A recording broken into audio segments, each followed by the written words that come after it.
Okay, so part two, personally done, and then of course personally blew up. So now here was where the problem was.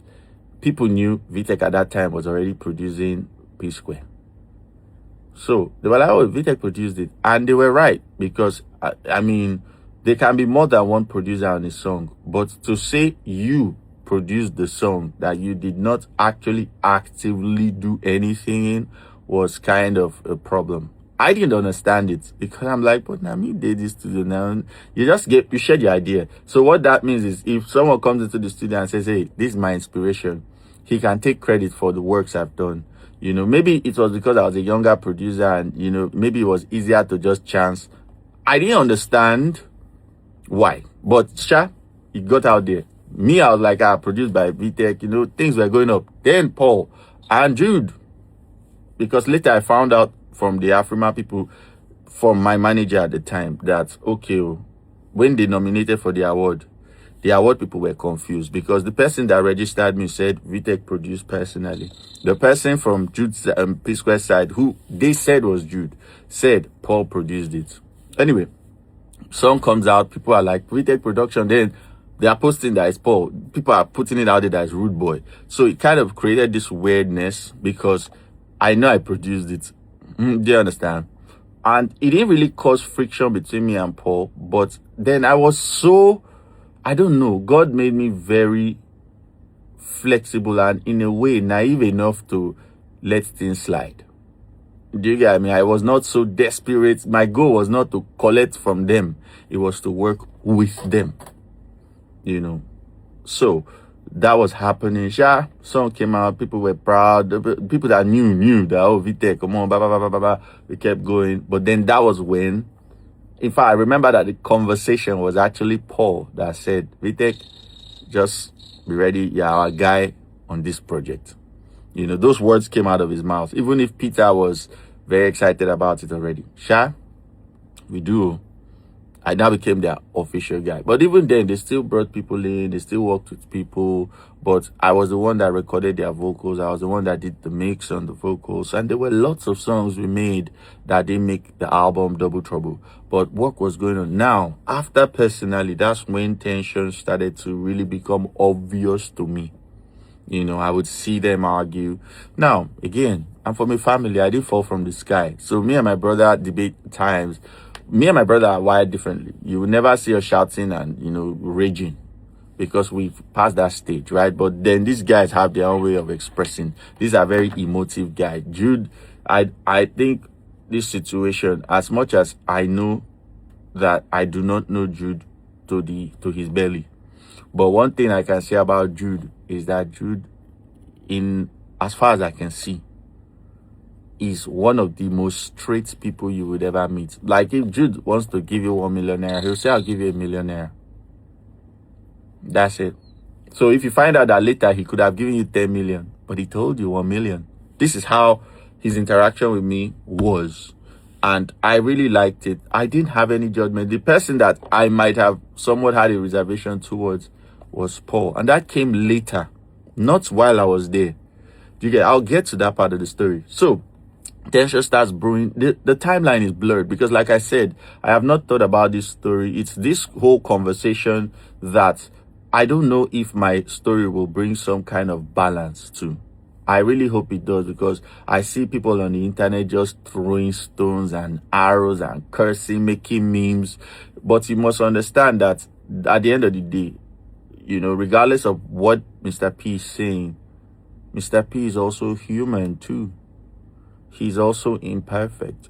And he'll tell you this. He's not one of those guys that will say, I'm the best in the world. I am the best human being. I've never heard him talk like that.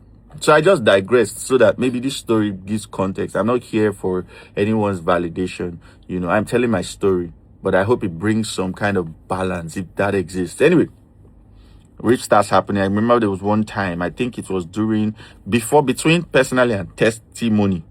I think it was the time that everything stopped. Like, you know, it was so funny. Someone in the house was like, VTech, everybody don't clear the house, so nobody know what will happen or anything will happen. I still went to the house, nothing happened. But I could tell the air was thick with anger and resentment. I think I don't remember very perfectly, but I know that it was after Peter's wedding, and there was something that happened in that period that just further nailed the coffin in their whole disagreements. Do you get? But like I said, I was minding my business like mad, but I started to learn gradually that, oh, this is more than just brothers being mad at each other. There is a serious issue here. Anyway, we kept going. They'll go, come back, work on the album. What I know is that I started working with Peter a lot, which I did find strange because it's only Paul that knows that he is the one that is to sing. We on the outside at the time just knew P-Square. So if I was working with Peter, in my mind, I'm working with Paul. Apparently, I was wrong. And I came to find that out later. I'll get to that part of the story. So I was working with Peter a lot. It was when Peter started talking about how he's not been, according to him, contributing much to the musical side of things. That's when he started to hit me that, oh, shoot, could that be why Paul sprinkles in and out of the studio? But Peter is here a lot. Because me and Peter, we could do anything. We could record anything. We were just having fun with it. So I know there was a point where they were to pick tracks for the album, and there was a really part of their many disagreements was number of tracks. And I know Paul wanted, it's Paul, whether or not people know it, Paul's voice is what you hear a lot in P-Square's older records before Double Trouble. So Paul was sticking to that plan. Peter, on the other hand, was like, you know what, no wahala. But you see this album, if I have 14 songs, I want to give you 7. You bring 7. I do not know how Paul felt about it. Again, I'm trying to follow the story and not jump. Later, I discovered what was what, right? Paul is like, okay, so, and the funniest thing, when they were having that rift, Jude said, okay. Do you understand? He actually said, okay, bring your own. Like I said, I didn't know Jude to be on anyone's side.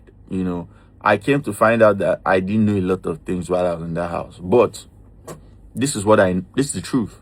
And surely they did it. So, if you listen to the album, you'll see that there are a lot of songs that are outside the typical P-Square sound. It was mostly what I did with Mr. P. And mind you, Paul's productions were also with me. It's not like if we weren't working, we weren't just working as much. I just didn't understand it, like I said. I just did, enjoy myself. They make song, they are happy. Even Paul liked some of the things Peter did. There were times that Paul would be with me in the studio and be like, not bad. So, you see how confusing it is much later where I'm going to. I think this story is going to be 3 parts. Anyway, we're going forward. Rifts are happening in and out. They are really disagreeing a lot. Yeah, I had to talk to the maid real quick. So, I just noticed that there was a lot of tension, a lot of arguing, a lot of tension. Like it was much, right? But what is my own? They were not attacking me. Do you get what I mean? And because I was very close to Mr. P, I saw his perspective a lot. I didn't really see a lot of Paul's perspective. But, of course, I'm like, hey, they'll figure themselves out. You feel me? I never had a bias. It was so crazy that every opinion I had about them really formed after the project. Okay, 2014 came. Album finally was done. And people were really excited about the album. They had already told me they would take me on a walk, like with them on the radio tour. It was exciting for me, right? But here's where things now started looking weird to me. When the project was over, now it was Peter I heard speak about this issue. He was like, okay, this guy has been with us for years. He can't just go like that. Okay, so they agreed to give me some money. Now the money is, thanks to APC government, the money is now, so I can literally tell you what the money was about, $1 million. This was in 2014. So Jude gave me 500. Oh shoot, I skipped completely Shekini, but I'll come back. Let me just end with this. The next story, I'll tell you Shekini, then I'll leap. It's very difficult. Anyway, Jude gives me 500. So the mindset was that the 500K was for Square Records, right? Then Peter gave me 250, and then me and Peter kept on speaking. Paul, on the other hand, said, oh, I'll hook him up, and he never did. And he still never done it to this day. Now, even if he did it right now, I'll be insulted. because first of all, it's like sending me 25 naira. But that was the first time I was like, okay, I know this Paul guy. He has the way he moves. But this one was, you guys are practically setting me up. I'm not even asking you for anything. All this time, never knew about royalties. So, part 3, I will conclude this gist.